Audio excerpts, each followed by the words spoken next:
This is part three of a presentation on the United Nations and the Bill of Rights and the New Deal. I want to recommend an article titled Franklin Delano Obama, and if you search for it in Google, you should find it on the Hoover Institution website. It's by Richard Epstein. It came out in August, and it's so before the last election, but during the campaign for the election. And what Epstein does is argue that many of the claims made by President Obama running for office and his supporters were very similar to the claims and the arguments made by the Roosevelt administration, arguing for a larger role for the federal government in reviving the economy. Roosevelt's 1944 State of the Union address is what Richard Epstein draws on, and he focuses on the phrase, the second Bill of Rights, that he argues is tied to Roosevelt's vision for the federal government doing much more than just following the original Constitution and Bill of Rights. And I would argue that this is very much what the United Nations does, right? So it's the Roosevelt administration's plan for the U.S. that the United Nations takes with Eleanor Roosevelt and expands this to the world, right? That the United States role, the UN role, is to bring these freedoms that are cherished in America to the world. Except the Roosevelt administration has added to the sort of the negative rights claims of the founders: freedom of speech, religion, freedom of the press, freedom of assembly. Added to those rights claims to adequate food, adequate housing, education, health care, a whole range of things that are things we all agree on, things we want people to have, things that people can get in a free society and an open economy. But the argument that the government should be providing those, that's the question, that's the debate. So I highly recommend the article. I'm going to draw a few things from the article, and you can read more about it and the references and the themes in it. So FDR's second Bill of Rights says that there ought to be a right to earn enough to provide adequate food and clothing and recreation. Sure, everyone should have those things. That's terrific. The founders believed that the pursuit of happiness, or following from Adam Smith's Wealth of Nations, that everyone is driven in an effort to feed themselves and their family, to serve others, and this free society market economy increases wealth, as it has since at least the 1600s.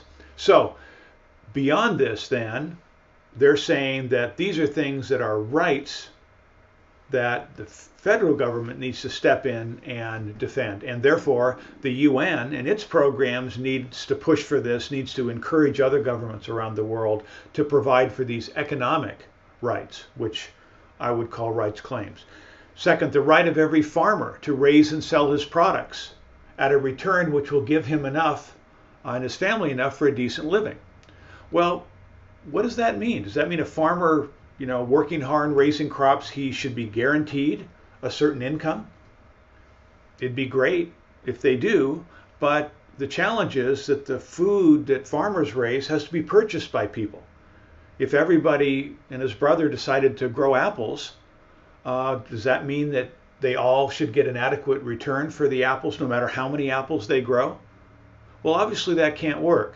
So some farmers are going to have bad weather. Some farmers are going to be in a crop that there's too much of.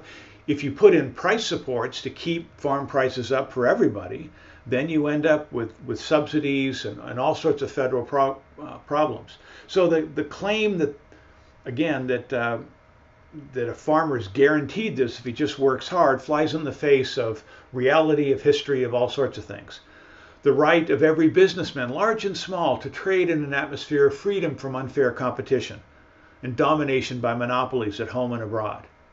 Well, maybe sounds good on paper, but how is that going to work? Right? How do you keep yourself free from a monopoly abroad? Do you put on tariffs? Do you send planes over there to bomb the factories abroad? How would that work? Again, this is the federal government stepping in, saying we're going to manage business around the world to try and make things competitive, to sue companies that are too big or that compete too aggressively, like Alcoa Aluminum did. All sorts of things where, again, it's inviting the federal government to step in everywhere where there's a claim of unfairness. And the belief, I think, of the people behind these ideas was that experts, economists, people really smart from Princeton, Harvard, and Yale could man various federal agencies and monitor the economy and look out for unfairness. Like they're now looking out, claiming Google is unfair, so suing Google. Or they claimed Microsoft was unfair, so they sued Microsoft, tried to force it to break up. Before that, they sued IBM. So they're saying, well, look, IBM was so successful, other people can't compete. So we're going to have to force IBM to change, force Microsoft to change, force Google to change. These claims of government managed business lead businessmen to intrude in all aspects, lead government to intrude in all aspects of the economy. And of course, they don't do it randomly. They often do it at the behest of other businessmen who are pushing the government to protect them from competitors or go after competitors. It's a giant mess, I would argue. Next, the right of every family to a decent home. I'm in favor of every family having a decent home, however that's defined. But for the federal government to guarantee that means the federal government has to build houses or provide housing subsidies. We currently have a federal housing subsidies that are among the most corrupt in the country, with vast amounts of money, hundreds of millions handed out to friends of whatever politicians are in office. You can look up the history of Section 8 housing and the whole range of urban redevelopment. It's been a mess. In fact, the whole financial crisis follows from this claim that every family should have a decent home. Right? The federal government stepped in and said, gosh, there are poor people that don't have a decent home.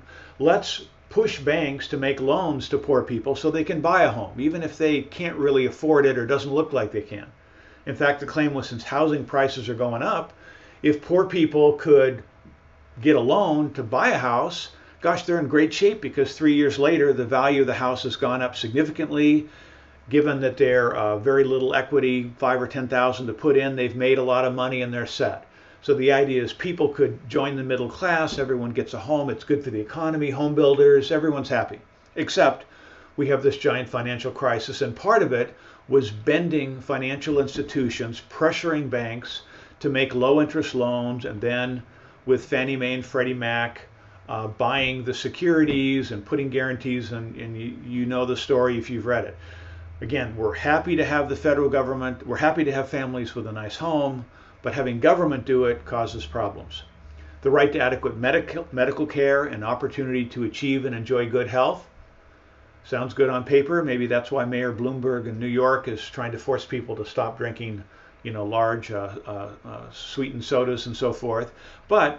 And that's why we have Obamacare, so everyone has adequate medical care. Again, the claim is the federal government should do these things. Remember, this comes from 1944. Actually, it comes from the progressives in the late 1800s, early 1900s, finding its way into the minds of intellectuals and into legislation from government, into many, many high school debate topics that are always advocating a bigger role for the federal government.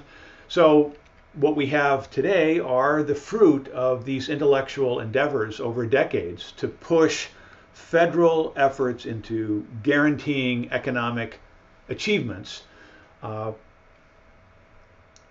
So the right to adequate protection from economic fears of old age, sickness, accident, and unemployment. So there you have Social Security, you have Medicare, you have Medicaid, you have various programs to subsidize pills for the elderly. The problem with and then your workers' compensation laws. The problem with all of that, of course, is Social Security works for a while, but it's not going to work when the demographics change. It's a pay-as-you-go system.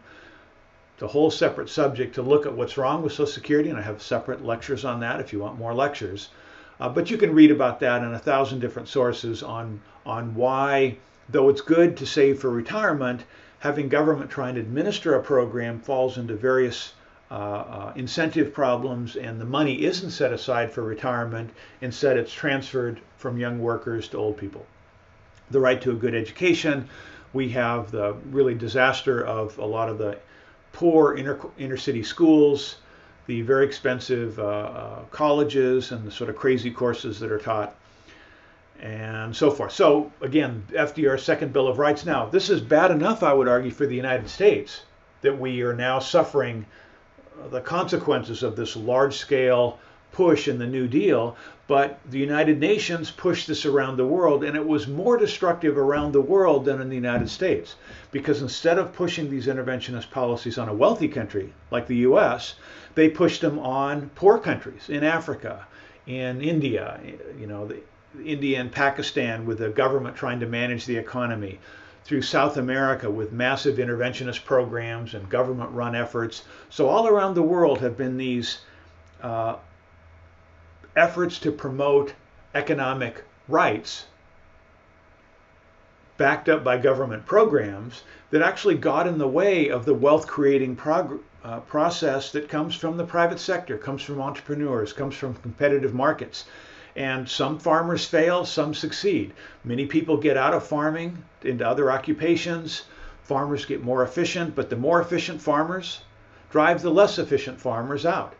That's sad for someone who wants to be a farmer and doesn't have good enough land or doesn't have the skills. It's terrible. However, if you try to guarantee every farmer, a profitable crop, guarantee every businessman a profitable business, you can't do that. We've tried, it doesn't work. Okay. So all of this then shifts the view of the nature of government and rights. When Roosevelt calls for legislation to protect human dignity, he says the security of men, women, and children of the nation from certain hazards and vicissitudes of life. It's great to be able to protect people from those things. Government is not the agency to do that. Government doesn't have the skill, the knowledge, or the long-term capability of doing that, or of even trying to do that without disrupting the incentives of people and causing all manner of problems. However, the private sector, churches, community groups, self-help societies, insurance, families, they can provide these things, and they have successfully before the New Deal. The New Deal actually disrupted this process of making society more safe and productive, disrupted the incentive of people to save money, to put money aside for old age and for vicissitudes and so forth. Inflation wiped out the savings and the pension programs of millions of Americans as it devalued the dollar dramatically, making their pensions nearly worthless. So the government caused some of these problems rather than solve them. Although it's important to recognize that Social Security has done. It transferred massive amounts of wealth to the elderly, and so it has made old age more secure than it would have otherwise been without these government programs if people wouldn't have saved on their own. And that's the if. The government says, look what we've done with Medicare and Social Security. We've provided for all these people. Absolutely. But without Social Security and Medicare, how do we know that there wouldn't have been enough savings and less expensive programs to provide as good a care as is provided with Social Security and Medicare? So that's one set of questions. The other is Medicare and Social Security, of course, are not sustainable. They cannot survive 20, 30 years, if that long. And you can look at the numbers, you can read the debates. You're welcome to look at all sides of this. So these calls for securing, protecting the human dignity for Americans were transformed into a call for international protection of such rights. FDR made this connection in January 41, his For Freedom speech.